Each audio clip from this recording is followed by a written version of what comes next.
ဒီ electrical system ကြောင်းနဲ့ပြောပါမယ် plan ပြောင်းသွားပါပြီဘာဖြစ်လဲဆိုတော့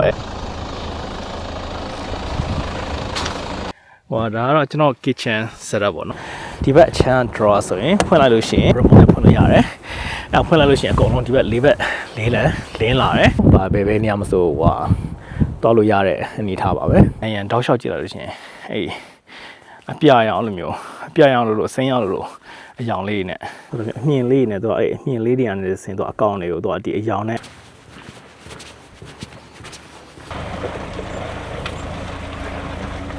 လမ်းကြီးကပိတ်ထားတယ်ဆိုတော့ကျွန်တော်ကအဲ့အားလုံးပဲမင်္ဂလာပါကျွန်တော်တို့အဲ့စင်နီရဲ့အဲ့အနောက်ဘက်ခြမ်းမှာရှိ Lithgow ဆိုတဲ့မြို့နာအဲ့တောင်ပေါ်တစ်ခုမှာကျွန်တော် vlog လေးတစ်ခုသွားရမှာပေါ့နော်ဘာဖြစ်လို့လဲဆိုတော့ဒီနေ့ကျမှနေရာထွက်တယ်အရင်တပတ်တွေတော့မိုးတွေအရမ်းရွာတာ Sydney မှာအဲ့တော့ဘာမှမလုပ်နိုင်ဘူးဖြစ်နေအဲ့ဒါကြောင့်ကျွန်တော် vlog ကလည်းမလုပ်တာကြာပြီဆိုတော့သွားပါမယ်အဲ့ကိုမသွားခင်ကျွန်တော်နေရာနှစ်ခုဝင်ပါမယ်အဲ့နေရာကကြတော့တော့တနေရာအဲ့ global tunnel လို့ခေါ်တယ်အဲ့ဥစ္စာဟိုအရင်ကယထာဟိုလှိုင်ကောင်းအဟောင်းကြီးပေါ့အဲ့ထဲမှာတော့အကောင်လေးရှိတယ်အကောင် global ဆိုတဲ့အကောင်လေးရှိတယ်အကောင်လေးတွေကအဲ့ညမှောင်တဲ့အချိန်မှာဆိုတော့သူကအယောင်လေးထွက်တယ်ပေါ့နော်ပိုဆုံးကျူးလို့ပုံစံမျိုးပြောရမှာပေါ့သူကနေပြီးအဲ့အယောင်လေးကနေပြီးတော့တခြားအဲ့အကောင့်တွေအဲ့လိုမျိုးဟိုattract လုပ်ပြီးတော့ဖမ်းပြီးစားတဲ့အဲ့ glow worm လေးရှိတာပေါ့အဲ့လှိုင်ကောင်းကြီးထဲမှာပေါ့အဲ့လှိုင်ကောင်းကြီးတစ်ချက်သွားကြည့်ပါမယ်ပြီးလို့ရှိရင်ကျွန်တော်အဲ့နာကအဲ့ဒီဒေသခံလူမျိုးတွေရဲ့သူတို့ရဲ့နိုင်ရန်ဆေးပကြီးရှိရလုံငယ်နှစ်ပေါင်းများစွာကြာဘယ်တော့လဲတော့မသိကျွန်တော်ခဏကြာဟိုရောက်လို့ရှိရင်ပြောပြမယ်အဲ့နိုင်ရန်ဆေးပကြီးတွေရှိရနေအောင်တစ်ချက်သွားပါမယ်ပြီးတော့မှကျွန်တော်အဲ့က 4-wheel drive အဲ့လမ်းတနေရာရှိတယ်အဲ့ကနေပြီးတောင်ပေါ်တက်ပြီးတော့ကျွန်တော်မှ camping သွားလုပ်ပါမယ်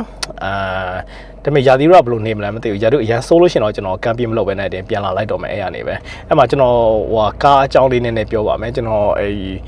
ဒီကားကိုဘယ်လို setup လုပ်ထားတဲ့အဲ့တောင်ပေါ်ရောက်လို့ရှိရင်ကျွန်တော်ထည့်ပြီးတော့ပြောသွားပေးပါမယ်ကဲအဲ့ကြမှာတွေ့ကြတာပေါ့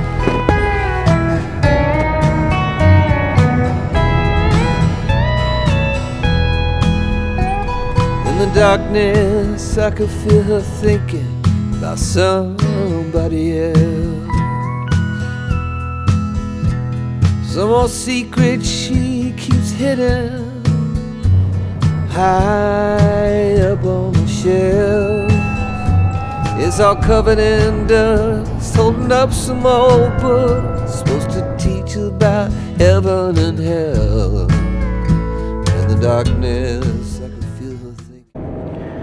ဟိုခုနကတော့ကျွန်တော်ခဏကားမောင်းနဲ့ရှာကြည့်လိုက်တာပေါ့နော်ကျွန်တော်ခုပထမဆုံးရောက်မဲ့နေရာကအဲ့ global tunnel ပေါ့နော်အဲ့ global tunnel ကအရင်ကအဲ့ယထာလန်အဟောင်းကြီးပေါ့ယထာလန်အဟောင်းဟိုဥမေလန်ကောင်းကြီးပေါ့နော်အဲ့ဒါကျွန်တော်ကျွန်တော်9ခုနှစ်ကနေစပြီး1930မှာသူတို့ဖြတ်သိမ်းလိုက်တာပေါ့အဲ့တုန်းကသူအဲ့ယထာနဲ့အဲ့ဟိုစီတွေပေါ့အဲ့တဲတာပေါ့အဲ့ဟို73စီတို့ပေါ့တော့ပေါ့အရင်တော့အဲ့စီက shield oil လို့ခေါ်တယ်သူကအဲ့ကြောက်တုံးတွေကနေပြီးတော့တဆင်သူက extract လုပ်တာကြောက်တုံးတွေကနေစထုတ်ရတာပေါ့အဲ့ crude oil တွေရှိခင်တော့လားမသိပါဘူးအဲ့လိုမျိုးကြောက်တုံးတွေကနေအဲ့လိုမျိုး extract လုပ်ပြီးထုတ်တော့အဲ့ process ကအရန်ဟိုဈေးကြီးရနဲ့အဆင်မပြေဘူးအဲ့အဆင်မပြေတော့အဲ့ဒါကိုသူကတိတ်ပြီးတော့အသုံးမဝင်လို့ကြားရတယ်ပေါ့နော်အဲ့ဒါကြောင့်သူတို့ကအဲ့ထုတ်လုံးမှုကိုသူရက်စမ်းလိုက်တာပေါ့1930မှာအဲ့တော့အဲ့လှိုင်ကောင်းကြီးရလည်းအသုံးမပြုတဲ့လှိုင်ကောင်းကြီးဖြစ်ရှိနေတာပေါ့အခုထိသူအဲ့မှာအသုံးမပြုတော့အထဲမှာသူကဘာတွေရှိလဲဆိုအဲ့ glow worm လေး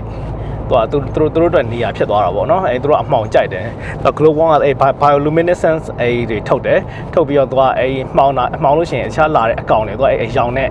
သူကအဲ့လိုမျိုးညှို့ပြီးဖမ်းစားတာပေါ့နော်အဲ့ဒါကြီးအဲ့လိုအကောင်လေးကြီးကျွန်တော်ကြားဘူးလားအဲ့ Australia နဲ့ New Zealand မှာရှိရခြားနိုင်ငံမှာရှိလားမသိဘူးပေါ့နော်သူကအဲ့လိုမျိုးအဲ့သူအကောင်လေးသေးလေးသူကနိုင်ရန်လေးပေါ်မှာသူကအဲ့ဟိုဥမင်းလိုင်ကောင်းရဲ့နိုင်ရန်လေးပေါ်မှာသူကတွေ့ကတ်နေတာပေါ့နော်သူကအဲ့အယောင်လေးမြင်မှောင်တဲ့အချိန်မှာကြည့်လိုက်မယ်ဆိုလို့ရှိရင်သူကအဲ့ဟိုနဲ့သွားတူတယ်ဗာလဲဆိုတော့အဲ့ကျယ်လေးလိုဖြစ်နေတာပေါ့နော်ကျွန်တော်ဟိုရောက်လို့ရှိရင်ဒီကင်မရာနဲ့ကျွန်တော်ချိန်ရက်ကြည့်မယ်ဟိုမြင်လားမမြင်လားတော့မသိဘူးရမ်းမှောင်လို့ရှိရင်တော့မရအောင်နဲ့တူတယ်ကျွန်တော်စူးစမ်းပြီးတော့ရက်ခက်ကြည့်လိုက်ပါမယ်သူကအဲ့ကျွန်တော်နယူးဇီလန်မှာတော့တစ်ခါသွားဘူးတယ်အဲ့သူကလှေနဲ့လာပြီးသွားတာအဲ့လိုပဲဥမင်လှိုင်ကောင်းတယ်အဲ့သူကြောင့် cave ပေါ့ cave ထဲမှာကျွန်တော်ကလှေနဲ့သွားရေအောက်မှာရှိရပြီးလို့ရှိရင်သူအပေါ်မှာအဲ့အကောင်လေးကတွယ်ကတ်နေတော့ကြည့်လိုက်လို့ရှိရင်မသိလို့ရှိရင်ကိုကအဲ့ဟိုဝမ်းနဲ့တော့တူအောင်ကျယ်လေးတွေကောင်းကင်မှာဖြစ်နေတယ်လို့မျိုးပေါ့နော်အဲ့ကျွန်တော်တစ်ချက်ရိုက်ပြပါမယ်အဲ့ဒါပြီးလို့ရှိရင်ဒီကဒေသခံလူတွေရဲ့နှစ်ပေါင်းထောင်ချီတုန်းကသူတို့နိုင်ရန်ဆေးရေးပကြီးရေးရှိတဲ့နေရာလေးကိုကျွန်တော်ခဏ အဲ့မှာခဏရက်ပြီးပြပါမယ်ပြီးရင်ကျွန်တော်အဲ့ camp site သွားတဲ့နေရာလမ်းတစ်ခုကတော့နည်းနည်းအဲ့အတက်ကြီးကတော်တော်လေးကျန်းတယ်ပေါ့နော်ကျန်းတယ်ဆိုတာထက်တော့မတ်တာပေါ့နော်မတ်ပြီးတော့ဟိုတက်ရတယ်ဆိုတော့ကျွန်တော်လွန်ခဲ့တဲ့2နှစ်တုန်းကအဲ့ကျွန်တော်တငယ်ချင်းတွေအာဂါနဲ့ Henry တို့နဲ့ညကြီးဟိုယောက်ျားလေး trip ပေါ့နော် boys trip ပေါ့ယောက်ျားလေးတီးတန့်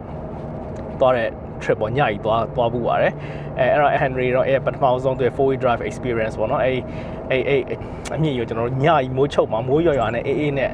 ကျွန်တော်မှတ်မိတယ်ဒီ July လောက်နေပါပဲအဲ့မှာကျွန်တော်အဲ့ဒါကြီးတက်ခဲ့တာပါတော်တော်လေးရောစိတ်လှုပ်ရှားဖို့ကောင်းပါတယ်ဒီနေ့ကတော့ကျွန်တော်တယောက်တည်းပဲဟောတက်မှာဖြစ်ပါတယ်ဒါပါတယ်ပြီးရင်အဲ့တောင်ပေါ်ရောက်လို့ရှိရင်တော့တော်တော်လေးလှတယ်ဒါပေမဲ့အဲ့မှာညအိမ်မဖြစ်ကတော့ကျွန်တော်မသေးကြအောင်เนาะဘာလို့ဆိုတော့မနေ့ဖြန်ညမိုးကလည်းလည်းရွာမယ်တော့ကြားအဲ့တော့ကျွန်တော် sunrise ကိုကြည့်ကြတယ်အဲ့မှာအဲ့တောင်ကအရှိပေါ်တက်လှဲတော့ကွာ sunrise ကတော်တော်လေးကိုလှတယ်အဲ့နေထွက်လာလို့ရှိရင်ဒါပေမဲ့မိုးရွာမယ်ဆိုတော့ကျွန်တော်မပြောတော့ဘူးအဲ့မှာညအိမ်မယ်အဲ့လို့ရှိရင်လည်းကျွန်တော်ညနေကျရင်ပြန်ပါမယ် Somebody else. I hear country music playing in the background. Some old sweet melody about the life we lead, the love that we never found. I said I love you, honey, now, yeah. အဲ့ဒီ Glow One Tunnel ဒီသွားတဲ့လမ်းတစ်ခုကပိတ်တယ်တဲ့ကျွန်တော်တို့လူတွေကဒီနားမှာ information center ကိုမေးနေတခြားလမ်းရှိသေးလားဆိုပြီးတော့ကျွန်တော်ကအရင်သွားတဲ့လမ်းကိုရောက်မယ်ထင်လို့ကျွန်တော်ဒီ Google Map ကိုအားကိုပြီးလာလိုက်တာဒါပေမဲ့ဒီတခြားကျွန်တော်မသွားဒီလမ်းကကျွန်တော်မသွားဘူးတခါမှဒါပေမဲ့ဟိုဘက်ကတလမ်းကျွန်တော်အရင်သွားနေကြလမ်းကတော့မပိတ်ဘူးနဲ့တူတယ်ဒီလမ်းပိတ်တယ်ဆိုပြီးတော့သူတို့ဒီမှာမေးနေကြတယ် Okay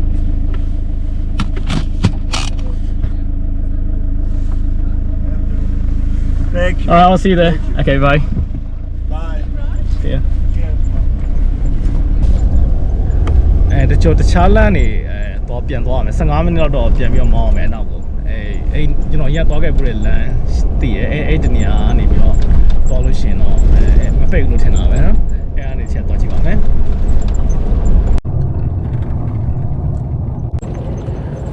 ကျွန်တော်တခြားလမ်းတွေပြန်ပြီးတော့လှည့်လာပါတယ်ဘာလို့ဆိုတော့ဒီလမ်းကကျွန်တော်အရင်သွားခဲ့ဘူးတဲ့လမ်းဒီလမ်းကတော့ဖုံလို့နည်းနည်းများတယ်ကုန်ကားတွေအရင်များတယ်ဒီလမ်းကတော့ Glow One Tunnel တွေကိုတန်းရောက်တယ်ပေါ့နော်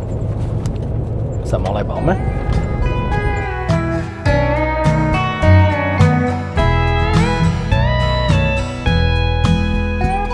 In the darkness I could feel her thinking about somebody else. Some old secret she keeps hidden high up on the shelf. It's all covered in dust, holding up some old books supposed to teach about heaven and hell. In the darkness I could feel her thinking about somebody else. I hear country music playing in the background. Some old sweet melody about the life we lead, the love that we never found. ခုဆိုရင်ဒီထဲကိုဝင်ရမှာနော်ကားမောင်းပြီးတော့ဝင်ရမှာဒီကတော်တော်လေးမိုက်တယ်သူကလှိုင်ကောင်းကြီးတိုင်ပဲဟိုကမှောင်မဲနေရမှာ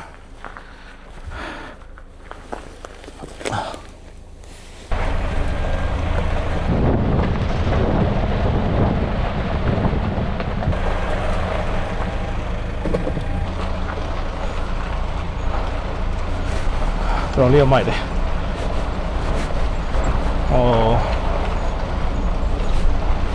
ကဲလှိုင်ကောင်းရတော့အရှိပဲ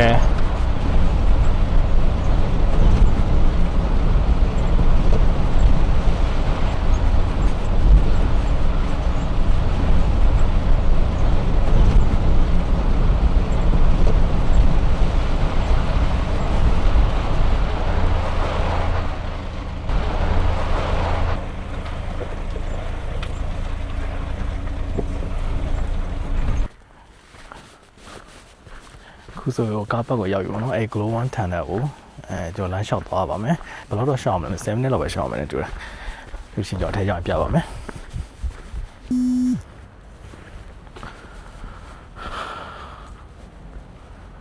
တရားတော့ဒီမှာဒါမျိုးလေးမြင်ရတာနော်သူတို့ဒီကျဲလိုမျိုးလေးဖြစ်နေတာပေါ့ဒီလေးနေရပေါ်မှာအုပ်နေရပေါ်မှာသူတို့အဲ့လိုမျိုးကောင်းလေးရတွဲကန့်နေတာဘယ်လောက်ရှောက်မလဲဆိုတော့ဓမီတွေပါယူခိုင်းတယ်ကျွန်တော်တော့ဖုန်းမီပဲပါလာတယ်ဖုန်းမီနဲ့ပဲသွားအောင်ပါ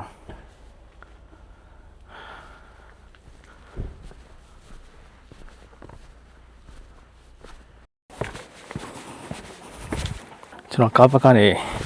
လာလို့ရှိရင်တန်းရောက်မယ်ထင်တာ45မိနစ်ရှောက်မယ်မထင်လိုက်မိ45မိနစ်ရှောက်ပြီးတော့မှအဲ့ glow worm တွေရှိရတန်တယ်တော့ရောက်မှာပေါ့နော်ဆက်ချလိုက်ပါဦးမယ်တရားလေးခုရှိရ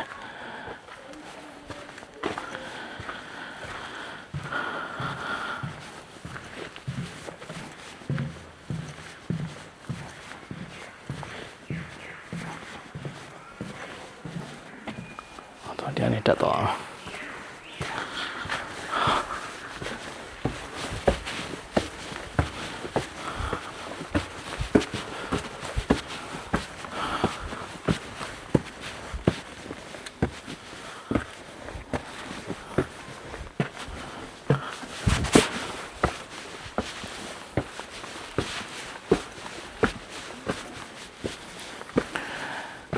ရှိကြတယ်အခွေကောက်လေးရှိတယ်သွားပြန်45မိနစ်ချောက်ရဆိုတော့ကျွန်တော်ဟိုဘက် campsite သွားလို့ရှိရင်အဲ့တက်မဲ့လမ်းကြီးကမမှောင်သေးဘူးဆိုရင်တော့ကျွန်တော်ဆက်တက်လိုက်မယ်ဒီလိုမှောင်သွားပြီဆိုလို့ရှိရင်တော့ကျွန်တော်အဲ့ Litco ဟဲ့အောက်ကမြို့နာ campsite free campsite တခုရှိတယ်အဲ့မှာပဲကျွန်တော်သွားနေလိုက်တော့မယ်ဘာလို့ဆိုညမုန်းချုံနေလို့ရှိရင်တယောက်တည်းဆိုတော့လဲအနေကများတယ်ဆိုတော့မတက်ဖြစ်ရင်လည်းမတက်ဖြစ်လာဘူးပေါ့နော်တစ်ချက်ကြည့်ရမှာပေါ့ဒီဘက်ကဘယ်တော့ပဲချင်းချင်းပြီးမလဲဟိုဘက်ကိုပဲချင်းပြန်ပြီးမောင်းအောင်လဲဆိုတာပုံမတည်ပြီးတော့ပေါ့ကဲဆက်ချလိုက်ပါအောင်မယ်ကဲရောက်ပါပြီရှင်းပါပါကြော်ပြမယ်တော့ဒီ tunnel ကြီးအဲ့ထဲမှာ glow worm တွေရှိတယ်ဒီကင်မရာကလိုလိုက်မှာကောင်းတယ်ဆိုတော့ဒါပေမဲ့ဒီလောက်ထိအမှောင်မှာတော့ဘယ်လိုနေမလဲမသိဘူးစမ်းကြည့်ရမှာပဲ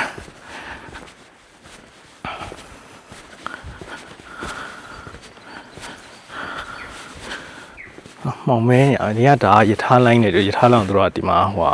လူသွားလမ်းကိုခင်းလိုက်တာပေါ့နော်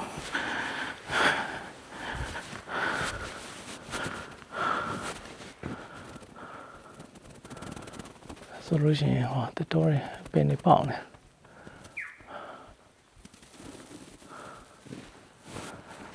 တော့မမောင်ရင်ထဲမှာဘာမှမမြင်အောင်ဖုန်းမီဖွင့်အောင် Okay ခါကျမှတော့မီးမိတ်ပြီးကြည့်ကြည့်မယ်မြင်ရလားလို့မောင်မဲရပဲဒီကင်မရာထဲမှာတော့မပေါ်ဘူးဒီတောင်းလေးတွေမှာကြည့်မယ်ဆိုလို့ရှင်တော့အကောင်လေးကတ်နေမြင်ရတယ်မီးပိတ်လိုက်လို့ရှိရင်သူအယောင်လေးမြင်နေရအဲ့တော့အဆုလေးနဲ့သူကနောက်မှကျွန်တော်ပုံလေးပဲရိုက်ပြပါမယ်ဒီဆက်လျှောက်သွားလို့ရှိရင်တော့ထိတ်ဆုံးဟိုဘက်ကလိုင်ကောင်ရဲ့အထွက်ကိုတော့ရောက်မယ်နဲ့တူတယ်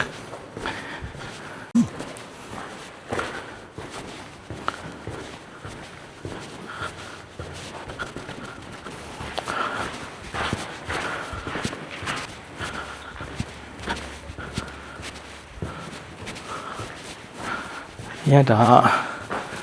ရထားလမ်းပေါ့ဒါလမ်းတွေပါဆက်လျှောက်လို့ရသေးကျွန်တော်ဒီနေ့တော့အချိန်မရှိတော့မလျှောက်တော့ပါဘူးဟိုဘက်ဒီမှာတော့လမ်းလျှောက်သွားလို့ရတဲ့နေရာလေးရှိတယ်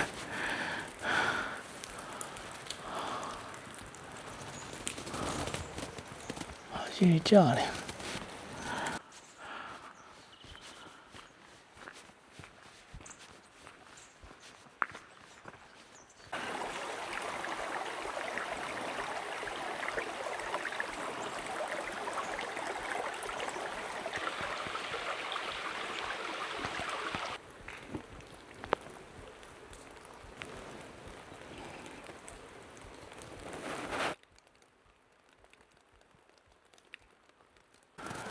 ဒီအရာဆိုလို့ရှိရင်ဟိုးရှိခက်ကဒါရထားလိုင်းပေါ့နော်ဒီဥစ္စာရထားလိုင်းမရှိတော့ဒီအောင်မှာတော့ဒီမှာပြထားတယ်။ရဆိုရင်ဒီနေရာရဲ့ ပေါ့ယထာလန်းပစ္စည်းတွေပါတယ်ကွန်ပစ္စည်းတွေပါတယ်တဲဆောင်တဲ့ယထာလန်းရဖြစ်ခဲ့တာအခုကျတော့သူကglobal နေအကောင့်တွေအတွက်နေရာဖြစ်သွားတာပေါ့ကဲပြန်มาတော့မယ်campsite ကိုလည်းကျွန်တော်ကားဆက်မောင်းမှမလို့ဒီနေ့ကဘာလဲတိတ်တော့အရင်ကြည့်ကြမရှိအခုအကောင်လေးကို global နေကြတော့ဒီကင်မရာနဲ့ကမမြင်အောင်ဖြစ်နေကြပြီကလေးဒီမှာနေထွက်လာကြတယ်တော့ကြီးပဲဒါကြီးတော်လေးမိုက်တယ်အထဲမှာ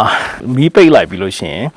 သူကနိုင်ရန်လေးကိုခဏလေးမျိုးလုံးအသားကျအောင်အမောင်ထဲမှာထားပြီးတော့နိုင်ရန်တောက်လျှောက်ကြည့်လိုက်လို့ရှိရင်အပြရအောင်လို့မျိုးအပြရအောင်လို့အစိမ်းရအောင်လို့အယောင်လေးနဲ့အကောင်လေးအများကြီးပဲတော်လေးမိုက်တယ်ကင်မရာနဲ့တော့ရိုက်လို့မရဘူးဟိုcampsite ကိုတော့ပါတယ်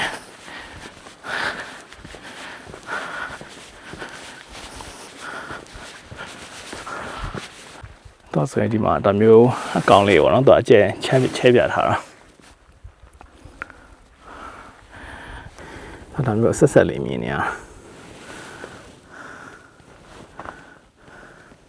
သူအမြင်လေးနဲ့သူအမြင်လေးတွေကနေဆင်သူအကောင်တွေကိုသူဒီအယောင်နဲ့တခြား insect တွေပါတယ်သူအဲ့လိုမျိုး attract လုပ်ပြီးတော့သူစားတာပေါ့နော်သူ red LED နဲ့ဆိုပုံမြင်ရတယ်ကျွန်တော်မပါလာတော့မသိလိုက်ရောက်ပါပြီဖိုက်စာအနေကင်းစာဘာမှမစားသေး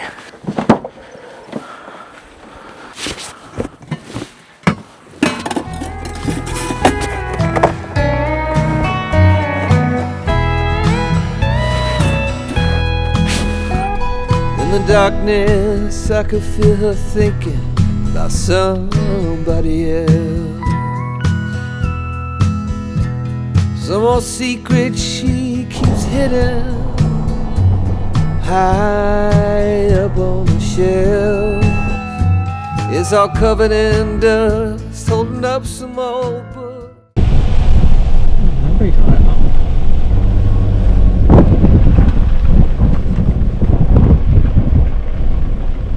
လမ်းကြီးကပိတ်ထားတယ်ဆိုတော့ကျွန်တော်ကလာခဲ့တဲ့လမ်းပဲပြန်ပေါ်မြို့ရဲပဲပြန်သွားမှာဖြစ်နေမိုးချုပ်ပါပြီဆိုမှလမ်းကြီးကပိတ်နေ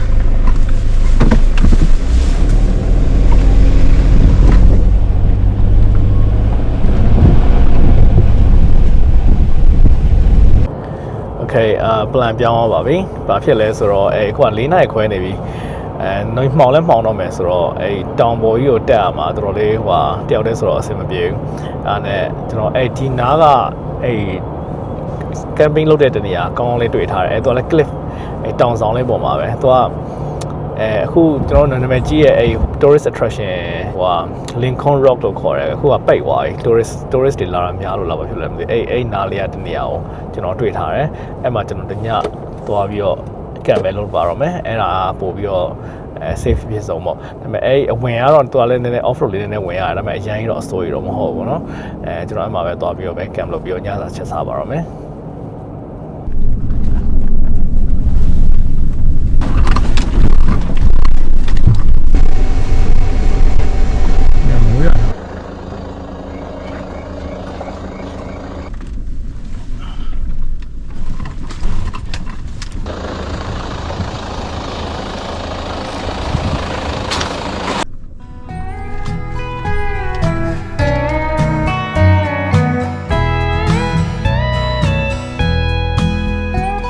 In the darkness I could feel her thinking about somebody else.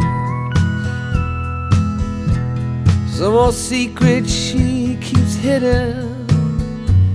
high up on the shelf. It's all covered in dust, holding up some old books supposed to teach you about heaven and hell. In the darkness I could feel her thinking about somebody else. I hear country music playing in the background. ဟို ဒါကတော့ကျွန်တော် kitchen setup ပေါ့နော်ခုဘာဆရာစပြောရမလဲဆိုတော့ကျွန်တော်ကားတော့မှာကြည့်မယ်ဆိုလို့ရှိရင်ရေခဲတက်တာရှိရယ်ဒါကျွန်တော်45 liter နဲ့45 liter ရေခဲတက်တာအမြဲတမ်းဟို on နေရပါတော့အဲ battery second battery နဲ့ကျွန်တော်ချိန်ထားတာ second battery ကိုကြာကျွန်တော်မနေ့ကမှကျွန်တော်ပြပြမယ်နော် kitchen ကျတော့ကျွန်တော်မှာ drawer နှစ်ခုရှိရယ်အဲ drawer ထဲမှာဒီဘက်အချမ်း drawer ဆိုရင်ဖွင့်လိုက်လို့ရှိရင်ဒီမှာ table လေးတစ်ခုရှိရယ်ဒီ table ဆိုသူအဲ့လိုမျိုးအပြင်ရောက်လာတာပစ္စည်းတွေတင်လို့ရ coffee တွေတောက်တာတွေပါဆိုလို့ရှိရင်တစ်ခါကျရင်ဟို road trip တွေလိုက်တော့လို့ရှိရင်အမြန်ပေါ့လမ်းမှာ coffee ပဲတောက်လို့ရအောင်ပြီးအောက်မှာကျတော့ကျွန်တော်အမှတ်8တို့ပါတော့ထားတယ်ပြီးလို့ရှိရင်ဒီပကံများတွေတို့ဒေအိုးတို့ဒီ coffee ဟိုဖြော်ဆက်coffee ကြိတ်တဲ့ဟာတို့ပြီးလို့ရှိရင်ဓာတ်တို့ခရင်တို့ဒီຢာတွေပေါ့နော်ဟိုနေတဲ့ဒီနေ့ပါပဲအချင်းသမင်းစားတဲ့ဇပွဲသမင်းစားတဲ့ဇုံတို့ပါတော့ပေါ့နော်ပြီးဒီမှာဟိုလေးလည်းပါပါသေးတယ်ခါကျကျွန်တော်ဒါလို့ရတယ်စနေတော့အသေးလေးပေါ့နော်ပြီးလို့ရှိရင်ဒီအနောက်မှာကျွန်တော်ဗာအထည့်လဲဆိုတော့ဒီ aluminum foil တို့တခြားတိုလီမုတ်စားရပေါ့ဒီခွတ်တို့coffee တောက်တဲ့ခွတ်တို့ပါလို့ရှိပါတယ်ပြီးလို့ရှိရင်ကျွန်တော်ထမင်းစားတဲ့ပကံတို့soup ဟင်ဂျိုတို့ပြီးလို့ရှိရင်ဟိုဒီဥစားတော့ဟိုဒီ oven ထဲကဥစားထည့်ထားတာပါပြီးလို့ရှိရင်ကျွန်တော်ကဟိုအထက်မှာဟိုပေါ့ဒီတခြားဟိုဟင်းကြိုချက်တဲ့ဟိုလိုပါရောက်ခွက်တော့အစုံပါပဲပြီးလို့ရှိရင်ကျွန်တော် gas တွေပါထည့်gas အိုးလေးတွေပါသေးသေးလေးထည့်ထားတယ်ပြီးယူနေပါတည်လို့ရအောင်ပေါ့နော်ပြီးလို့ရှိရင်ကျွန်တော်ဒီဘက်မှာကြတော့ကျွန်တော်ဟိုဒီကဟင်းချန်တုံးတဲ့ပစ္စည်းတွေပေါ့နော်ဘာလို့ဆိုကျွန်တော်ဒီမှာဆိုလို့နောက်ထပ် table လေးတစ်ခုထွက်လာတယ်ဒီ table လေးတစ်ခုကျွန်တော်ဖွင့်ကြလို့ရှိရင်ဒီဘက်ကိုချိတ်လိုက်လို့ရတယ် okay အောက်ကနေလည်းချိတ်လိုက်လို့ရှိရင်ဒါနောက်ထပ်ဇပွဲခုံလေးတစ်ခုလိုဖြစ်သွားပါဒီဘက်မှာကျွန်တော်ဟိုလီချွတ်တာတွေပါတယ်ဟိုလုပ်လို့ရပါတော့နော်ပြီးကျွန်တော် non slip mat လေးထားထားတယ်ပြီးလို့ရှိရင်ဘာမှဟိုမဖြစ်တော့ဘူးပေါ့ပြုတ်ရှော့မကြတော့ပြီးလို့ရှိရင်ဒီဘက်မှာကျွန်တော်8တော်ကြီးထားထားတယ်ဘာတော့တွေ့လို့တော့မဟုတ်ပါဘူးဒါ coffee တောက်တဲ့ coffee seed တို့the jar တို့စားတို့ပြီးလို့ရှိရင်sea spray တို့ပါတော့အဲ့ဒါမျိုးထားတာပေါ့နော်ပြီးလို့ရှိရင်ဟိုလက်ဖက်ချောက်တို့ပါတော့ရှိပါတယ်ဒီဘက်ကျတော့ကျွန်တော်ကဟင်းချက်တာများတော့ဟုတ်နော်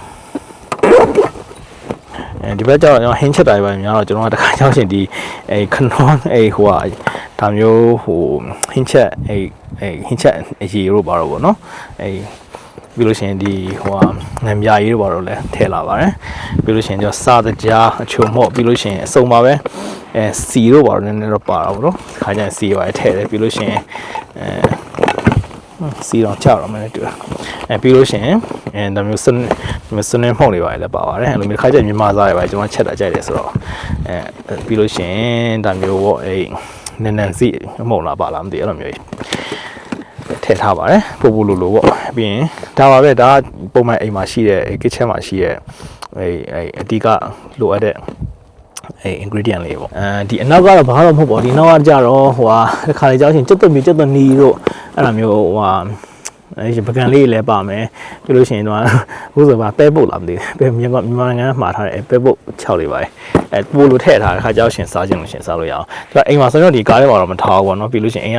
အိမ်ကဟိုကိုရောထဲမှာပဲတည်းပဲထည့်ထားလိုက်တယ်ပြီးလို့ရှိရင်ခီးရွာသွားမယ်ဆိုတဲ့ခါလေးကောက်ထည့်လိုက်အောင်မယ်ဒီတချို့အများစုကမပုတ်မတိုးတဲ့ပစ္စည်းတွေဆိုတော့အဆင်ပြေပါတယ်လာရထွက်နေတော်လေးလာဒီနေ့ကလာပြင်းနေဆိုလာရဒီဘက်နေတက်လာတော်လေးမိုက်တယ်လာရကြီးပဲ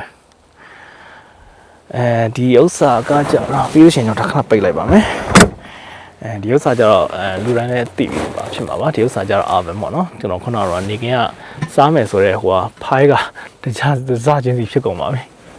ဟုတ်ပါကဲမစားဘဲနဲ့အကုန်ကုန်ပါပြီကားလှုပ်တော့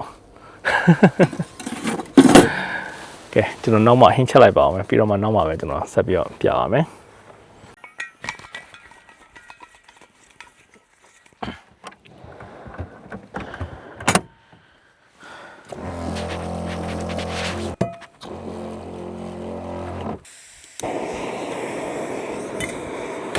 ဒီနေ့ကတော့ဟိုဆာမွန်ပဲပေါ့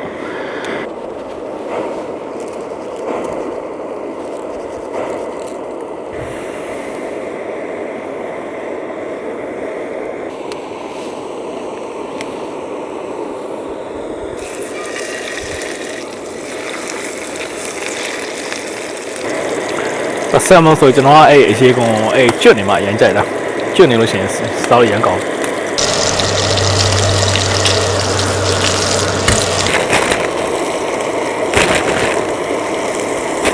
ဒီနေ့ညစာပဲဖြစ်ပါတယ်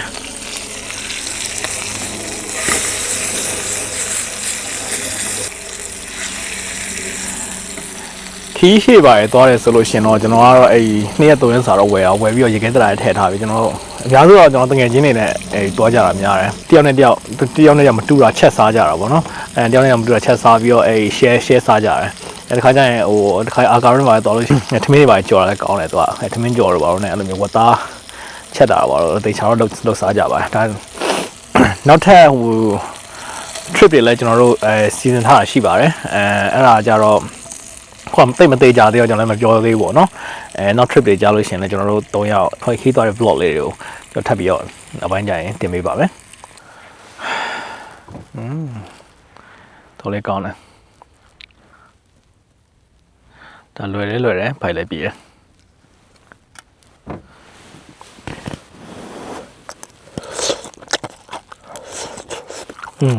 တော်လေးကောင်းတယ်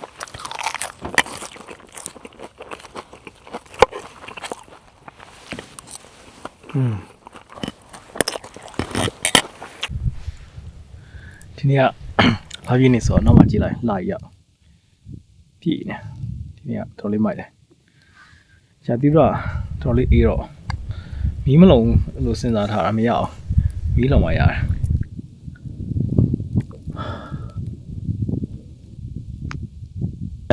ဒီလိုထိုင်ရုံကျွန်တော်ကားအကြောင်းလေးကိုနည်းနည်းပြောပါမယ်ပါလဲဆိုတော့ကျွန်တော်ဒီဘာလို့ Prado ရွေးခဲ့လဲပေါ့နော်လွန်ခဲ့တဲ့2နှစ်3နှစ်တုန်းကကျွန်တော်က4-wheel drive တစ်စီးဝယ်မယ်လို့ဆုံးဖြတ်ထားတာပေါ့နော်အဲ့တော့ကျွန်တော်ကအစတုန်းကကျွန်တော်ကလိုချင်တာPrado မဟုတ်ဘူးပေါ့နော်ကျွန်တော် 4-wheel drive တွေပါကြိုက်တော့ 4-wheel drive တော်လို့ရမယ်ကားအောင်ကျွန်တော်က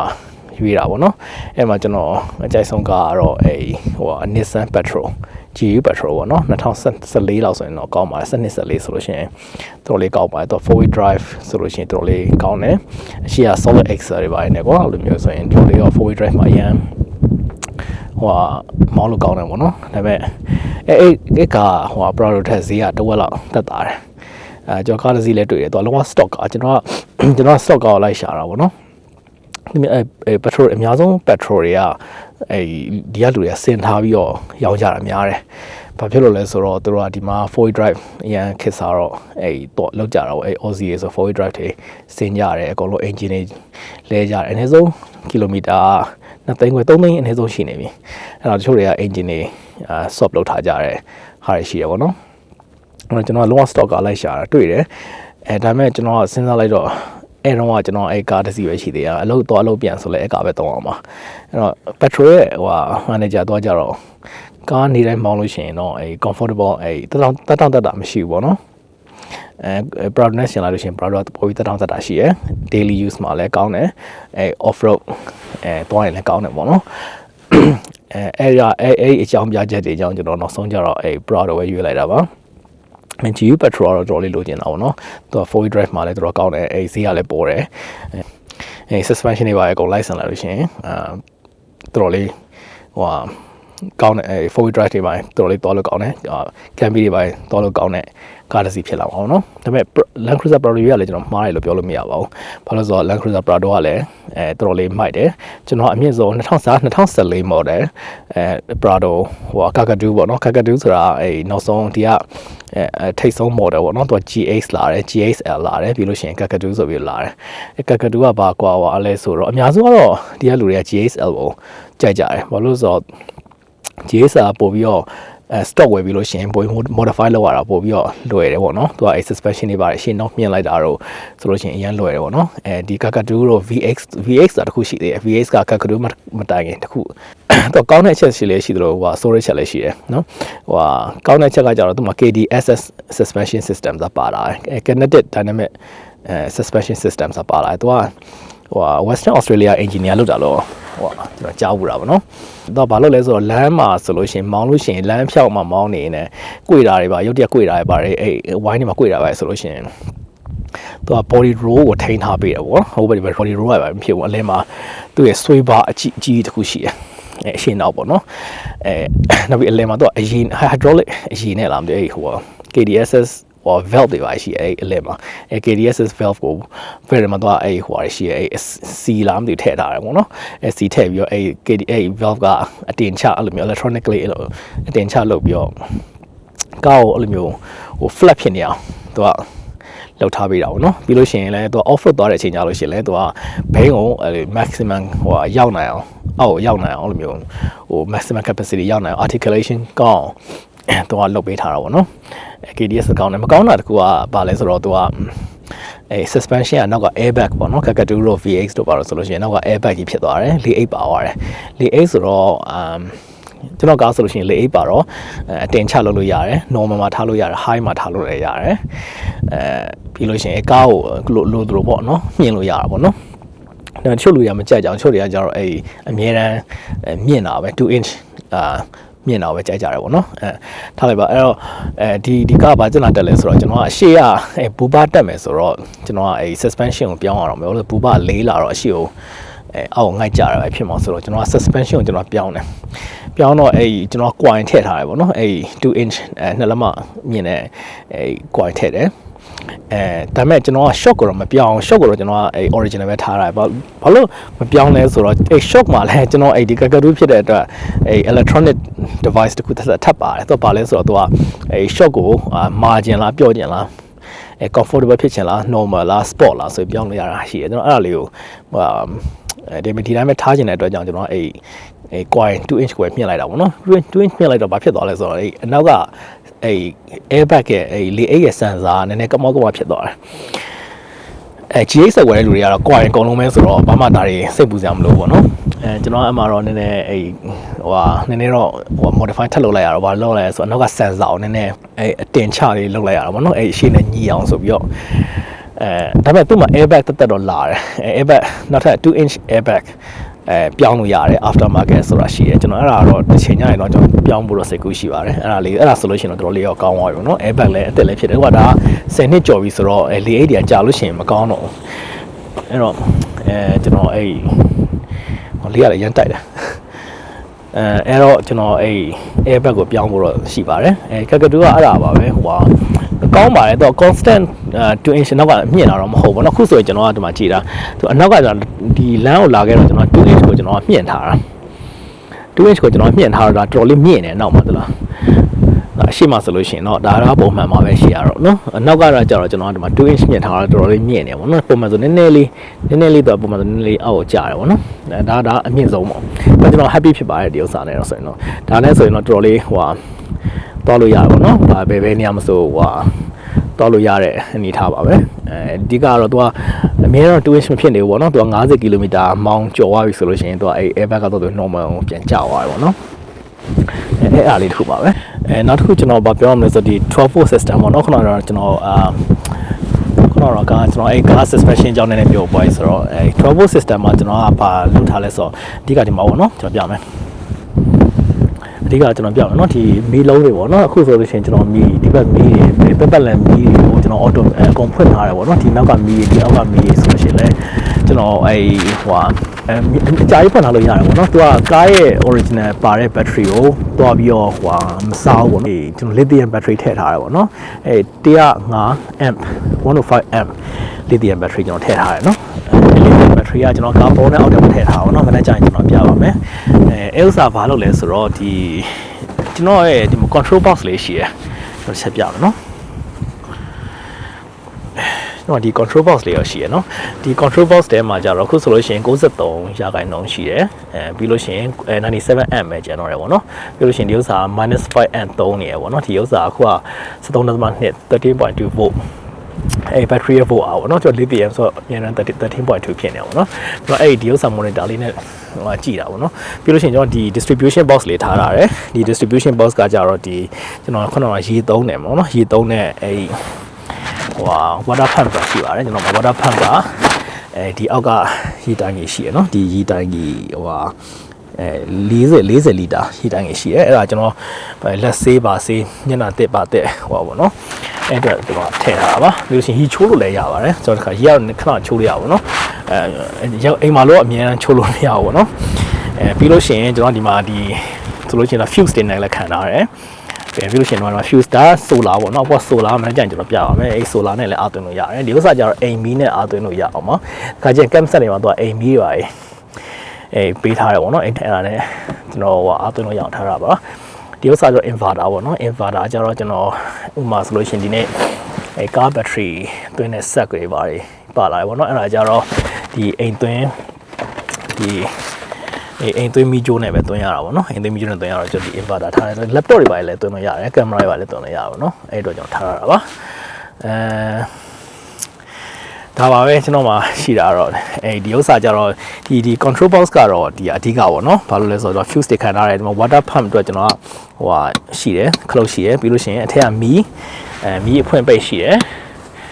မီးဖွင့်ပိတ်ထားတယ်ပြီးလို့ရှိရင်အပေါ်ဓာတ်ကျွန်တော်ခုနခန်းအတွက်အပေါ်အတွက်မီးပေါ့နော်အပေါ်မီးပဲဖြစ်ဖြစ်ဟို electric blanket ပဲဖြစ်ဖြစ်အဲ့ဒါတွေပါသုံးလို့ရအောင်လုပ်ထားတာပါပြီးလို့ရှိရင်ဒီမှာsecret lighter ကျွန်တော်အဲ့ဒါတွေကြတော့ charger ပေါ့နော်ကျွန်တော် GoPro တွေပါ charge လုပ်တယ်ပြီးလို့ရှိရင်ကျွန်တော်ရဲ့ဟိုဟာOsmo Pocket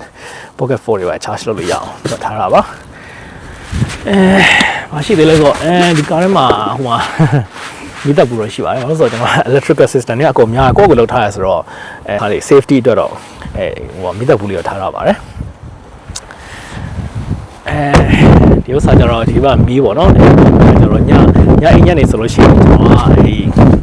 တော်ကဖွင့်လို့ရတယ်ပေါ့နော်ဘာနေပြီး remote ဖွင့်လို့ရတယ်ဖွင့်လိုက်လို့ရှိရင်အကုန်လုံးဒီဘက်၄ဘက်လင်းလာတယ်အဲ့ဆိုရင်ကျွန်တော်အပေါ်ကနေ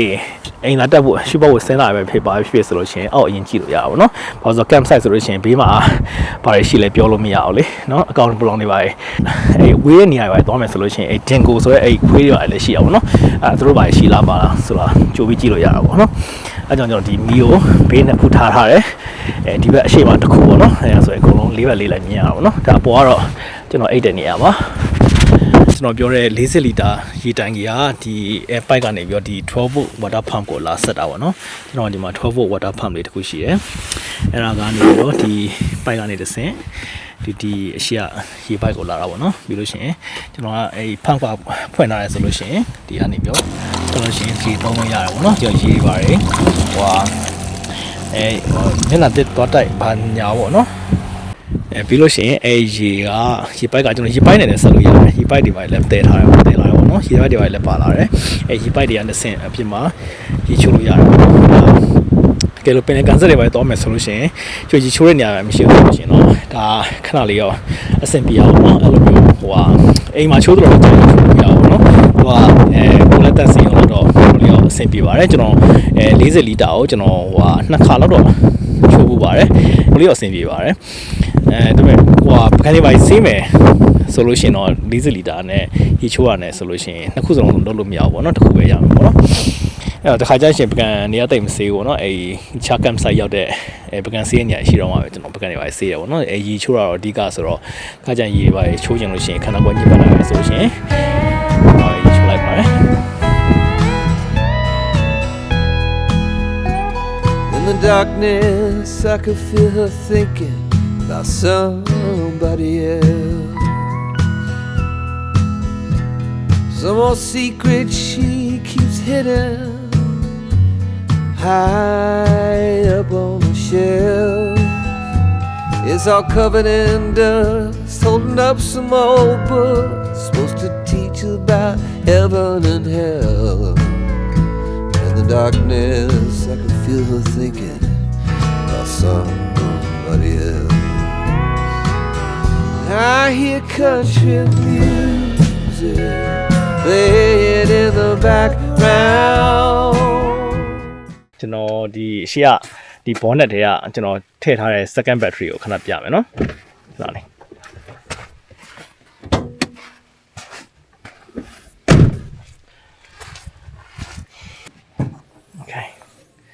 ဝါကြမယ်နော်ဝါ Prado ကဒီ bonnet အောက်ထဲမှာဒီ battery ထားဖို့နောက်ထပ်တနေရာပေးထားတယ်ဒါကတော့ main battery ပေါ့ကားပါလဲ set တွေပါနှိုးလို့ရှိရင်ဒီ main battery ကနေစပြီးနှိုးတယ်ပေါ့ဒီ Prado ကြတော့သူကဒီဘက်မှာနေရာလေးတစ်ခုပေးထားတယ်ဒီ ဒီဘက်ထရီကတော့မနေ့ညကျွန်တော်ပြောတဲ့ lithium battery ဖြစ်ပါတယ်သူကတော့ပထမ battery ကနေ Redder ဆိုတဲ့အာသွင်းတဲ့ဆက်နဲ့ချိန်ပြီးသွင်းရတာဖြစ်ပါတယ်သူကကားမောင်းနေတော့ alternator ကနေအာသွင်းပြီးတော့ကားရထားရင်တော့ solar နဲ့ပြန်သွင်းတာဖြစ်ပါတယ် တော့ကရဲ့ရှီယာဒီဘူဘာကိုတော့ကျွန်တော်အဲ Australia တက်ရဲ့မြောက်ဘက်ဆုံးမသွားခင်ကျွန်တော်တက်လိုက်တာဖြစ်ပါတယ်ဘာလို့လဲဆိုတော့ဟိုမှာ offroad တွေသွားမှာဖြစ်တဲ့အတွက်အဲအောက်က clearance ကဒိုလို့ဖြစ်ပါတယ်အဲ့ဒါကိုတော့ဒီ ARP မှာပဲကျွန်တော်သွားပြီးတက်လိုက်ပါတယ်ဒီဗီဒီယိုလေးကိုအဆုံးထိကြည့်ရှုပြီးအတွက်အားလုံးကိုကျေးဇူးတင်ပါတယ်ခင်ဗျာနောက်ထပ်ဗီဒီယိုတွေမှာလည်းပြန်ပြီးဆောင်တွေ့ကြပါမယ်ကျေးဇူးတင်ပါတယ် In the darkness, I could feel her thinking about somebody else. I hear country music